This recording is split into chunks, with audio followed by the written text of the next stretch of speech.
Ótimo, E isso, perfeito. olha obrigado pela sua observação, que isso pode mudar. Mesmo eu tendo um viés em relação a um grupo específico, eu posso me sentir pressionado, porque tem a pressão do grupo também influencia, como ali aparentemente eu vou concordar, né, com a minha expressão facial, com o meu gesto, né, a famosa pressão de grupo no meu comportamento que eu faço, só que eu ainda não concordo.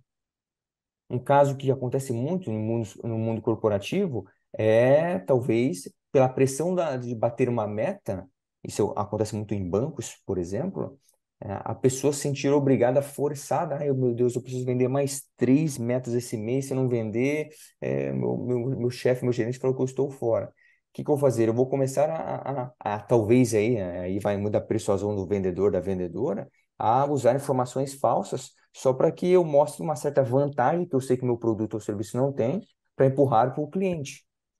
E aí essa pressão de grupo que vai contra a minha moral, poxa, eu não gosto de mentira, eu não gosto de inventar, eu não concordo com isso, só que eu sei que eu vou perder o emprego, eu sei que eu não vou ser aceito na empresa, eu sei que eu quero me pertencer mais, eu quero buscar aquele funcionário do mês, o que a pessoa faz? Ela diminui a saliência da avaliação moral que ela faz sobre o que ela concorda ou não, né, nos princípios morais que ela tem, porque o financeiro fala mais alto, né? A autoimagem dela em relação profissional fala mais alto. Então a pessoa modula a moralidade dela em relação a isso, na avaliação que ela faz, né? Não significa que quando ela estiver no churrasco com a família, ela fala, nossa, eu nunca faria isso, jamais. E ela sabe que ela já fez uma vez, né? Porque aquele contexto é específico. Quando é ela, tudo bem. Mas quando é o primo ou o primo que ela odeia, tá errado, né? É moralmente aceitável o que ela está fazendo. Ela individualmente ou o grupo, né?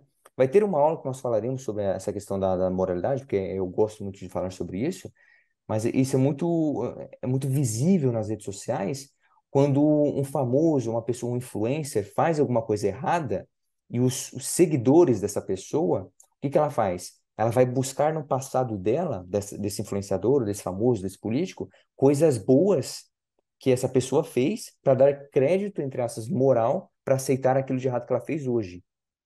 Ou ela faz uma coisa boa hoje porque ela sabe que amanhã, puxa, amanhã vai ter uma coisa que eu vou ter que fazer e não é muito legal ainda. Então eu vou fazer algo legal hoje para o pessoal aqui, para nossos amigos, para a galera, para a população, para meus seguidores, porque amanhã aquilo que eu vou fazer, talvez eles vão gostar, mas eu fiz essa coisa boa hoje. Então vai diminuir, eu vou ter esse crédito moral em relação a isso, né?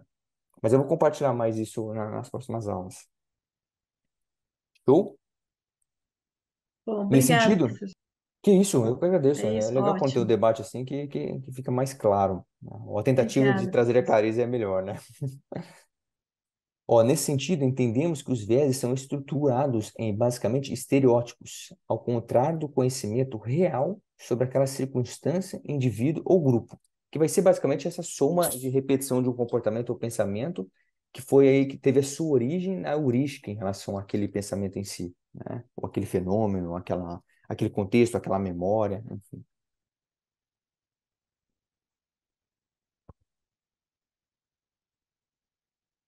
Continuando. Então, eles vão ter aí, os vieses vão ter características positivas ou negativas, né? Lembrando que os vieses não são só negativos, né, em relação a algo, né, mas sim positivas, né? Você vai buscar uma informações ali que confirmem as suas informações, é algo positivo para você, né, mas para os outros talvez não sejam. Resultando em atalhos cognitivos pré-moldados, julgamentos, que vão potencializar aí arquiteturas decisórias precipitadas ou práticas discriminatórias. Essas, essas referências aqui, depois do material, vocês podem consultar, tá? Alguns fatores que podem contribuir para esses vieses. As emoções, os sentimentos aqui, quando eu digo emoções, podemos colocar afetos, tá? As motivações individuais da pessoa, né? O que está em jogo ali para a pessoa, o que ela quer, um comportamento mais egoísta ou altruísta em relação àquele movimento, né? De cooperação, limites na capacidade da mente de processar informações, que aqui faz uma conexão, ou na verdade como compartilhar com vocês, essa capacidade limitada de absorção, né, ou a fadiga cognitiva, que vai levar a um dos pilares da irracionalidade, que é ou a compactação de informação ou ausência de significado, certo? ou urgência no agir. Veja, aqui os autores até fazem uma observação interessante que essa estrutura de nomes que nós estamos aqui compartilhando, ela é algo que mais didática, na questão didática. Não significa que é uma identificação linear, tá? Não significa que, nossa, se ele está na urgência, no agir, no viés tal, ele não está no viés Y. Não. Nós flutuamos em relação a como o funcionamento da mente está acontecendo, certo? Pressões sociais, né? Esse também seria não, é um outro fator que pode influenciar a maneira como é, nós avaliamos ou julgamos o comportamento das pessoas, certo? E olha que interessante, esse artiguinho aqui, ó, não muito recente, mas de 2017, que os autores encontraram que os viés eles podem aumentar ou se fortalecer conforme as pessoas vão envelhecendo, em razão da diminuição da flexibilidade cognitiva. Então, eu vou até parar de compartilhar aqui com vocês para trazer um raciocínio interessante. Sabe aquele o avô, a avó, o bisavô, a bisavó, que normalmente já tem lá bem consolidados os seus pensamentos e sentimentos em relação a algo? Provavelmente, né, provavelmente ele não mudará aquilo que ele acredita sobre algo.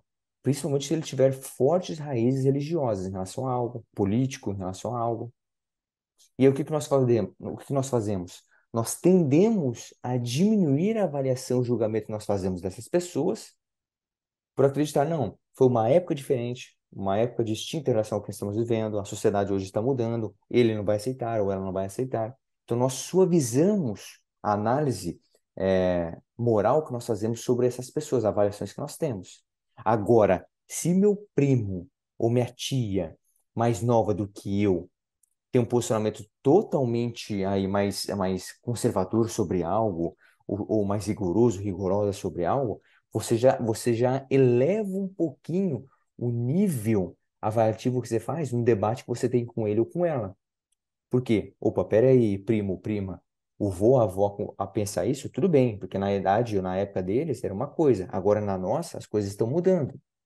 Mas veja, são as mesmas pessoas vivendo na mesma época. E por que que isso acontece? Uma das hipóteses que os autores aqui do trabalho sugerem é por causa dessa diminuição da flexibilidade cognitiva. A flexibilidade cognitiva, basicamente, é a nossa capacidade de se adaptar em relação ao que? Aos contextos diferentes, seja para resiliência, seja para o estresse, ou para informações, fatos.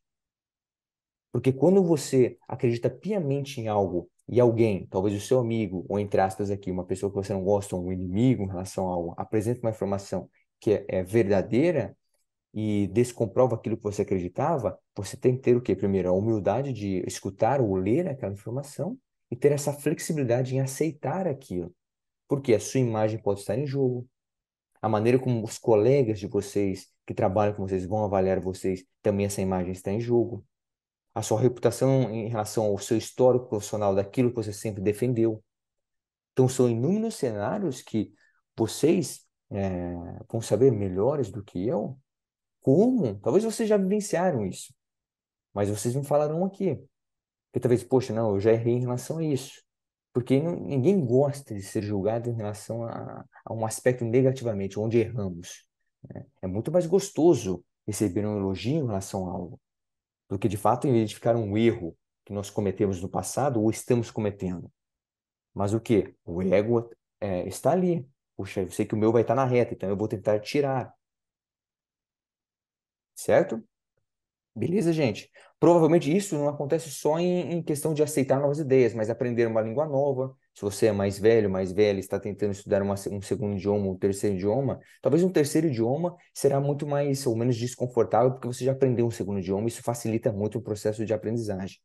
Mas se você está aprendendo agora um segundo idioma, e você tem os seus 40, 50, 60 anos, você terá uma dificuldade maior.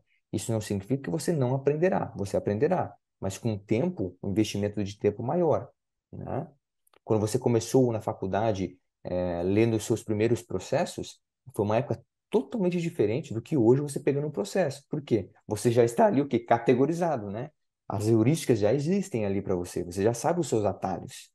Agora, a maneira como esses atalhos vão influenciar os seus viéses e assim distorcer como você filtra as informações que você recebe, especialmente no mundo de informações rápidas que recebemos, né? Costumo dizer que, as pessoas costumam dizer que estamos na era das informações. E eu digo que nós estamos na era das informações corretas, né? Selecionar as informações verdadeiras, porque informações estão espalhadas por aí, né? A questão é a seleção correta que fazemos das fontes. E muitas vezes as fontes não são as mais seguras, né?